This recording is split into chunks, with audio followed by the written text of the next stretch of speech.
Hello everyone. Today we will talk about definition of readiness and definition of done. So we will discuss why it's important and what goals it allows us to achieve.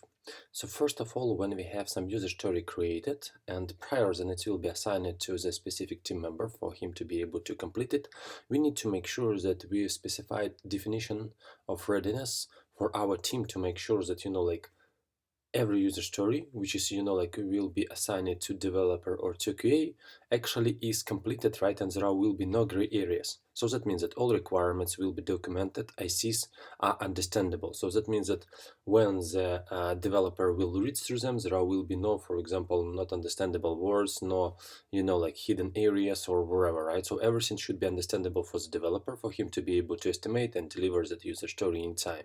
So then user story size is normal. So normal, it's usually about 8 points or less, because if user story taken more, so then it will take entire sprint and it could be rolled over from one sprint to another. And it's something that we in general should try to avoid, because any kind of user stories that we assign into the sprint, actually they should be completed in that specific sprint. In that manner, we will be able to make sure that our delivery, is on appropriate level.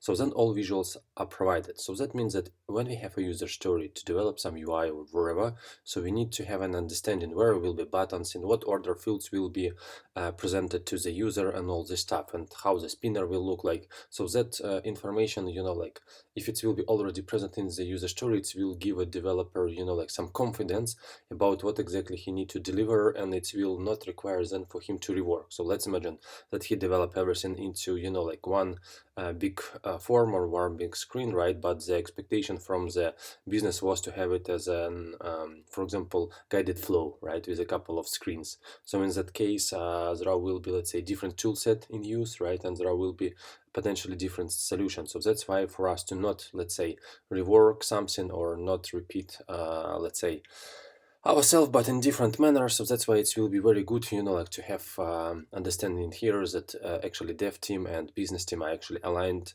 on what is required. So next topic is text messages are approved and attached. So that means that if the developer will, for example, need to specify error message, he will need to provide a response email and all this stuff, that specific text will be actually approved by the business, and it will be not required, after the demo to manipulate with that message and, correct it, because it's, additional time, because you just don't need to change it, but you also need to deploy it, and you need to verify it, and all this stuff. So to minimize, that additional effort on every stage, we need to make sure that as a part of the definition of readiness of user stories that is included. So next item, which is good to have, right, it's a solution review provided or attack plan.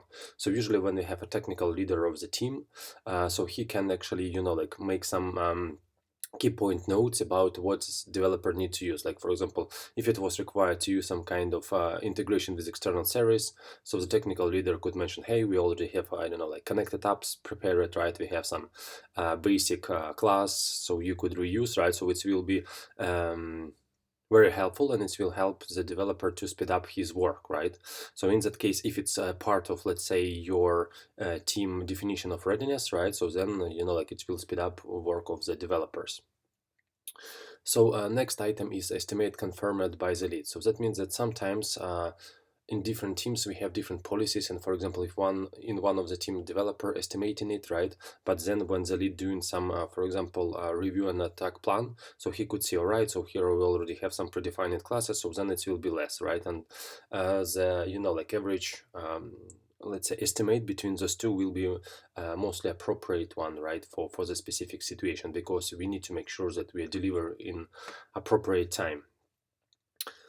So user stories should be linked with dependent user stories and go in the right order. So that means that, for example, if you need to connect UI with the backend, right, and you already have that user story in the sprint, but there are no backend at all, right, so there are nothing for you to connect.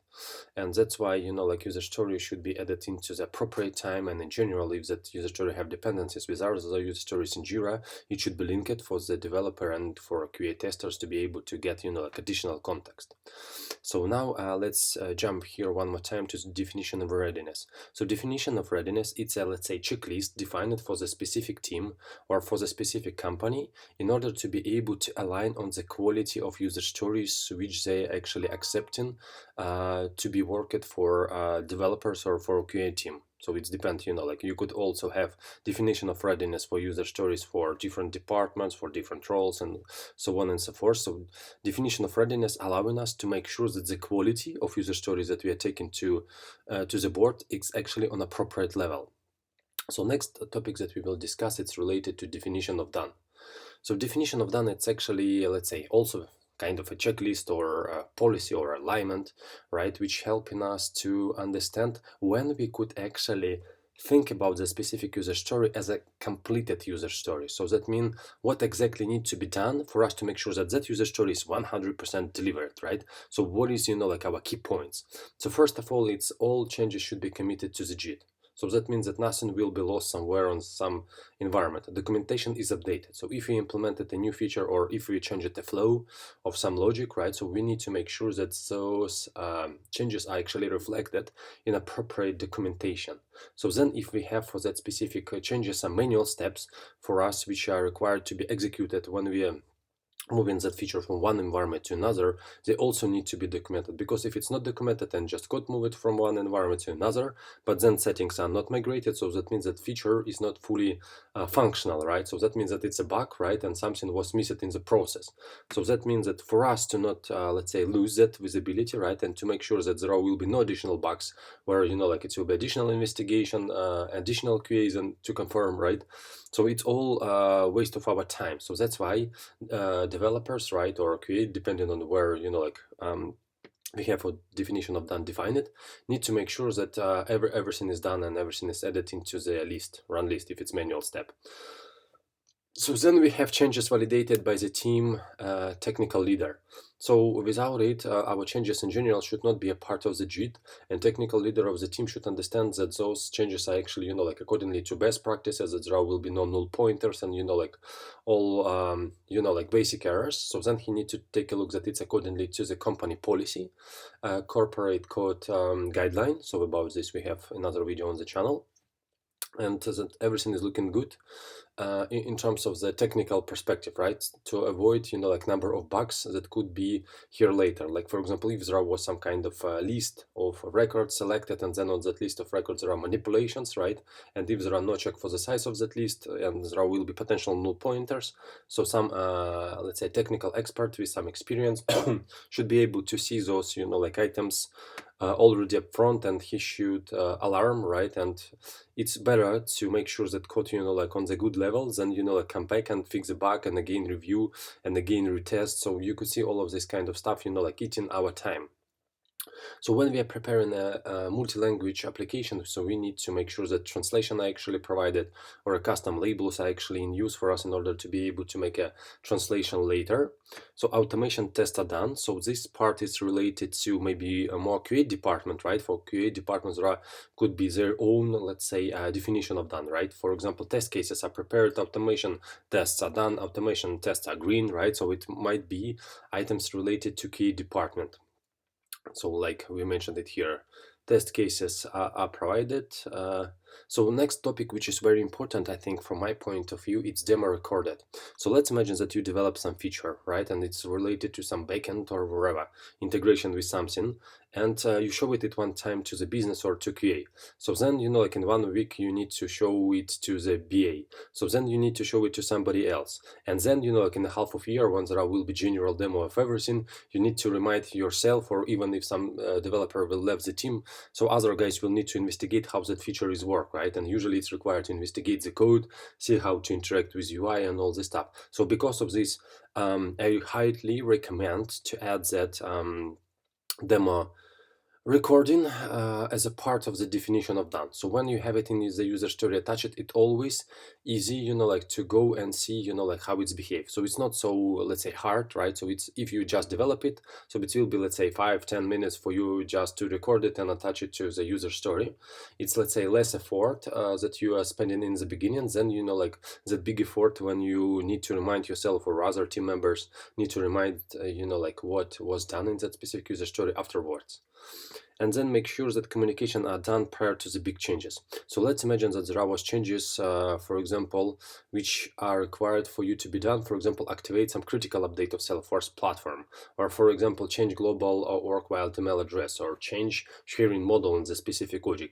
Prior to any kind of these changes, please make sure that you actually communicated it on all appropriate levels, because if you have, for example, 10 teams on the project, right, let's imagine that it's a big enterprise, and in one of the teams, there was a requirement, hey, we need to make sure that some records are not visible to persons for whom it's not need to be visible, and the team, just directly doing what was requested, right, they're changing, for example, sharing model to private, and then providing sharing rules only for their team, right. Other teams who is not aware, they will be in a stupid situation when they will be able to see that for example, nothing not working, there are no records, and definitely there will be a lot of bugs on their side, right, to investigate.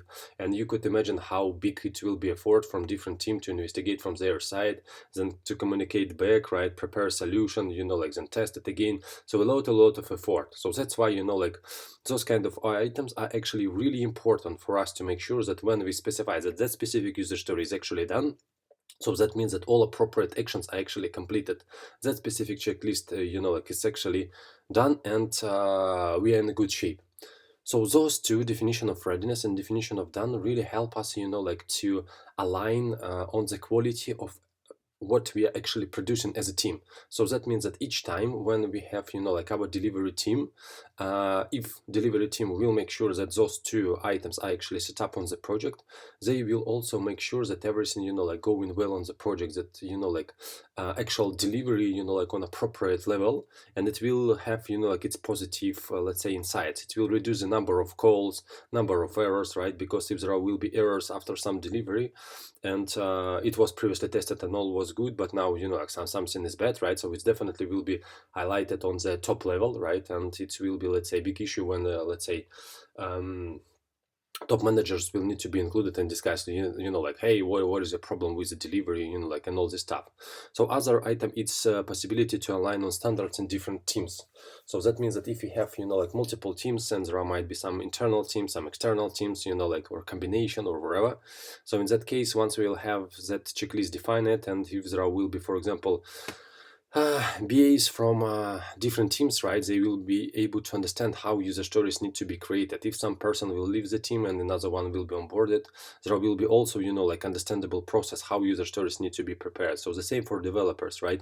How for him to understand what is actually, need to be change it or done to make sure that user story is fully completed, right? So here is a checklist. Just make sure prior you mark your user story as ready for testing, right, or wherever, that you actually updated manual steps, you pushed everything to the JIT, you got your approval from a technical leader, and all this stuff. And also it's reduced number of demo calls. So I think it's something that I already mentioned. So you will not have to, each time to go and show again the same functionality, right? Or in the future, to remind yourself how it was done, right? And show it again. You have a demo, you could share it with anyone with whom you want, right? Or those persons could find it in attachment to the related user story. So it's providing a good benefits. So there are, of course, might be some other benefits of implementation, definition of readiness, and definition of done, but we actually in that video covered the very basics for you guys to have, basic understanding of how and what benefits those, let's say, techniques could actually provide to your specific project.